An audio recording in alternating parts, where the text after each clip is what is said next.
Pastor Omar from Dallas, Texas. I'm honored to be here for my brother and my brothers, and all of you who are part of this celebration. I met Tim in this work of ours, working with the gangs. He was unusual. And the brother Bob Woodson reminded me of this today. It was some brothers who were trying to challenge Tim to a fight. And Tim said, now we can fight, but before we do this, I want to just tell you that I was the boxing champ in prison. I just want to let you know, but we still can fight now. I just want to be honest before we get into this. And the brother started negotiating with Tim. And Tim said something that Bob says all the time. He said, I'm glad that both of us are hard enough to be soft. That at some point you gotta grow beyond your stuff, man. Hope keeps you going when you don't have product.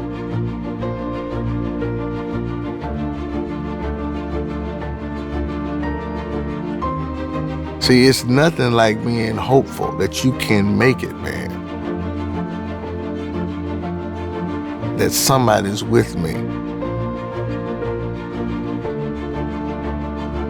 I'm not in this by myself.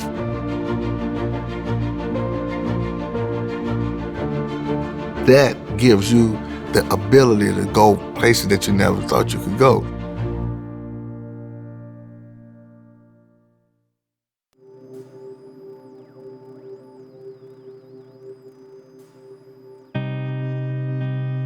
I was the first person hired as a gang specialist for the state of Texas. I was working in the prison.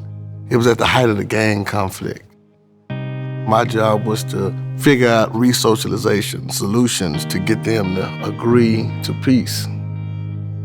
I would then furlough those young men and take them home. And I would go and ask the gang affiliates to allow them safe passage back into their neighborhoods. I did this deal called the Umoja Council, and where the leaders of the sets and the cliques would mediate the conflict. So I taught them how to mediate and use their skills rather than their hands. This is what I tell them. Most of you will survive this. So what you gonna do? If I'm recruiting guys in some of the roughest zip codes, and I'm asking them to become frontline soldiers, to believe in this idea. Urban life does not have to be limited by violence and a subculture of abuse. So y'all do it, man, come on. The goal of Vision was to do exactly what you saw those guys doing. Get these guys and put them inside of neighborhoods and schools and let them be the ambassadors of peace. I call them urban specialists, not just because they are able to do violence reduction, but they know how to look at this urban landscape and find what we can't see in it. They are, by far, the most effective people to invade and change this culture. Antong, he started the Bloods in Dallas. We made a vow that we'll be the ruthless, most feared gang in the city. Terrence, he's been shot 3 times for point-blank range, but they call him Maniac. All of us are prominent in the neighborhoods we come up out of. You got Bobby, the guy who organized those guys who became the most dangerous and feared clique in our city. We thought that was the way of life. We didn't have anyone to teach us better. If you really want to become successful at moving people from poverty to citizenship, wouldn't you want to have some folk who have figured out how to become successful? Do you just want perpetual clients, or do you want successful people? You know, and for me, there's no question. Without their success, you know, a lot of children die. A lot of dreams die.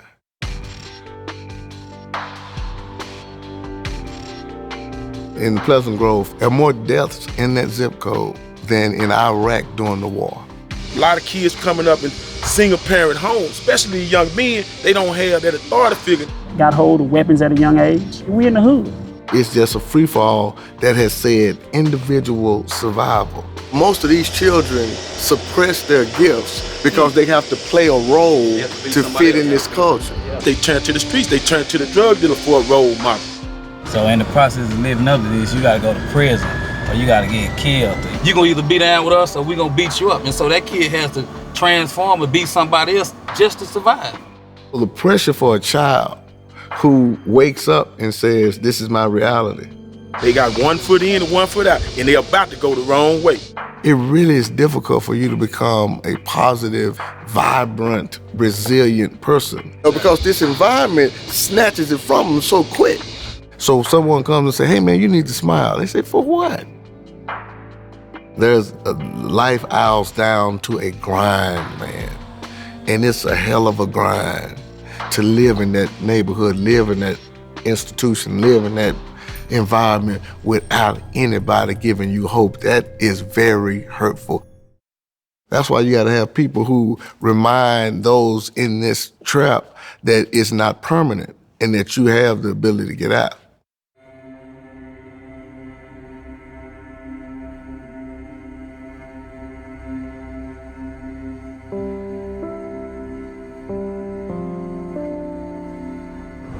This is where everything happened at.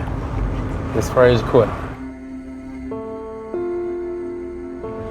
This is all considered East Dallas.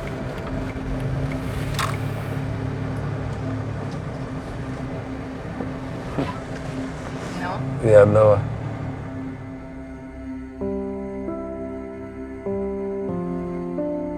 You see pivotal stuff. You know, you see places where you be like, I remember this happened there. This is the car wash where I caught my first drug case.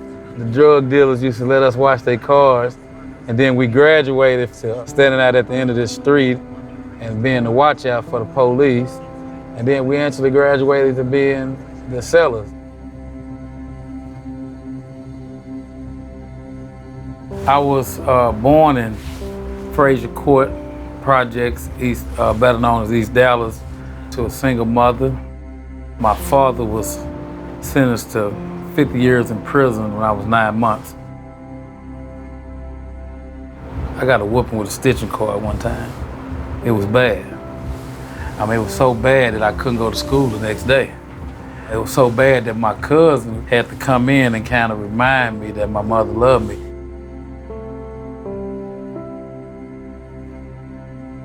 I'm a kid growing up with all these issues.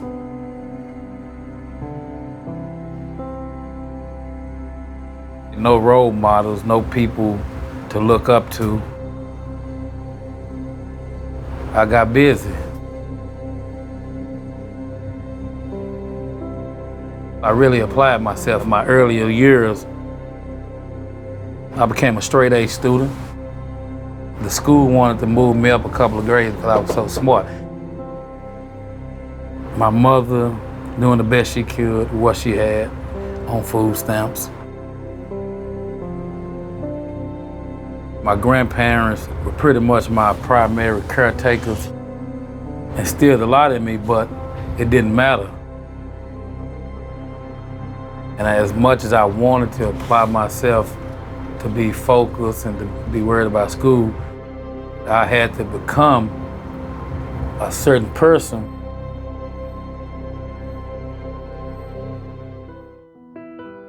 Our neighborhood had 5 different neighborhoods that surround our neighborhood, and all those neighborhoods had them identified with the Crips.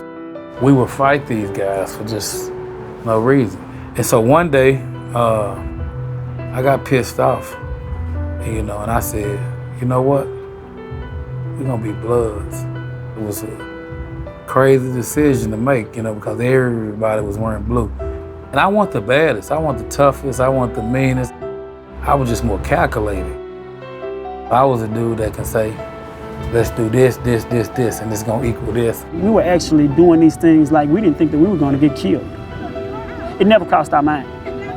It never crossed our mind. I mean, we literally woke up every day looking to go put in work. We was hustling. We would probably make $80,000, $90,000 a day. I bought my first car at 13. We was addicted to that. I was losing a lot of friends to this idea that we started, that we created. It started to take its toll on me, and it really started to wear on me. I ended up going to prison I'll never forget the judge said, "You a menace to society" when he sentenced me. And I remember saying, huh? I had to look back and see what somebody else in the court, but he was talking to me. And I knew then that wasn't me. Transformation is acknowledging that the lifestyle that I chose was wrong, even if it fit my survival mode. It was there in prison that I gave up gangbanging. I have been harmful to those who I thought were my enemies. Then I'm getting the understanding of God, so I'm like, I'm gonna be held accountable for this. I gotta do something about it. A redeemed life is not redeemed so that they can become for themselves successful. Redemption is being able to look at yourself, do some self-introspection, and say, where I go wrong at? What led to that choice that made me go wrong? And then you got to spend the rest of your life correcting it. It's so that they can become an example. Our relationship is better now because we were able to talk about that. She the first one to call me and tell me she loved me. You know, I love my mother. These guys have demonstrated certain principles of peace that are necessary before you start going into this type of business. We come from where you come from. You think you had it hard? We had it hard too. We probably had it harder than y'all had it, but it's a way out. You gotta find individuals that can lead you through this rough terrain. You cannot do a drive-by analysis of this kind of complex disease. It is guerrilla warfare. It is one-on-one. We going in their neighborhoods, meeting them where they at. You know, bringing them to where they need to be. And your methodology has to be closer than the normal social architect. Well, I know that child, not my son. Son, how you doing? Talk to me. What's wrong? Yeah. So you have a social service person who says, I'm gonna call you, Johnny, when you get home. And then we're gonna make sure you get to school. Well, these guys say, no, I'm gonna go home with you. When this guy, he trying to put that dope in that young man or that young girl's hand, and we like, hey man, we ain't gotta tell him too many times. These guys are not with me because I can pay them more than the drug gang. What would make them say, I'll yield my power to your cause? It's trust. If I knew stuff I knew now back then, I'd have went a whole different direction, man. And trust is something that only comes when both individuals are vulnerable to the issue.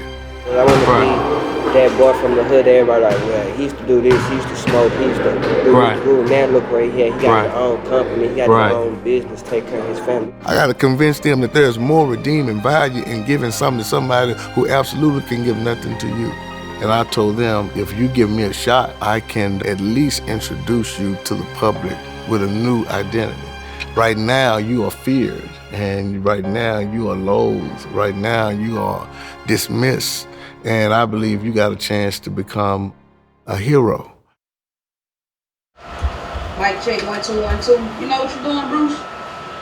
This mother.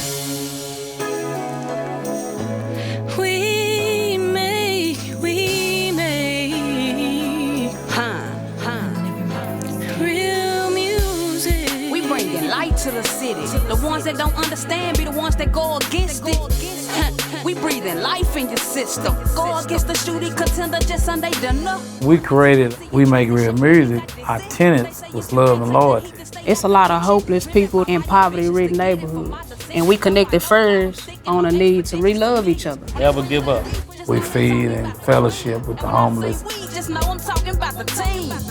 We do some stuff with Deion Sanders. He have a camp of all the elite athletes. We team up and we go talk to those kids. Proof of behavior is in what you do, not in what you say. Your mouth can say anything, but your behavior don't lie. It's countless numbers of people that he's affected and infected with change. And that's a powerful thing. The music is the last thing. That's the fun part.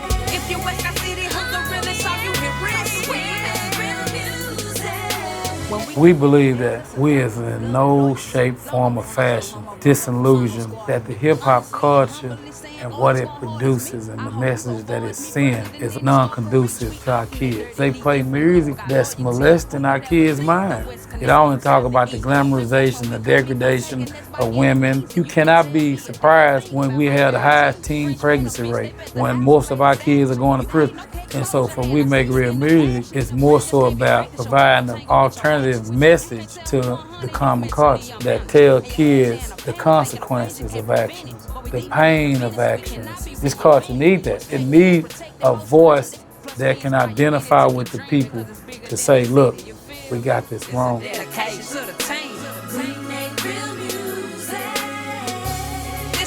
That's what we're doing every day, trying to make it happen. This group right here, if we'd have had that, we might not have been going to prison, out in the streets getting shot, selling drugs. They are the soldiers. So if you're gonna fight a war, you better recruit some soldiers. It's our community, we live here. So it's either we gonna build or destroy. It's a major movement. It's something different. It's something that you rarely see. The hood heroes are the heroes. Some folks you'll never know. They were impacted by his life, by his words. You gotta start believing you beautiful. He saw the person I could be. Come on, you gotta give me one more before I go. There you go. It makes me think about, am I gonna get to finish? When people start looking at these guys, us, as part of the solution, not the problem, then we're gonna make some headway. That's really what I'm thinking about. Am I gonna get to finish?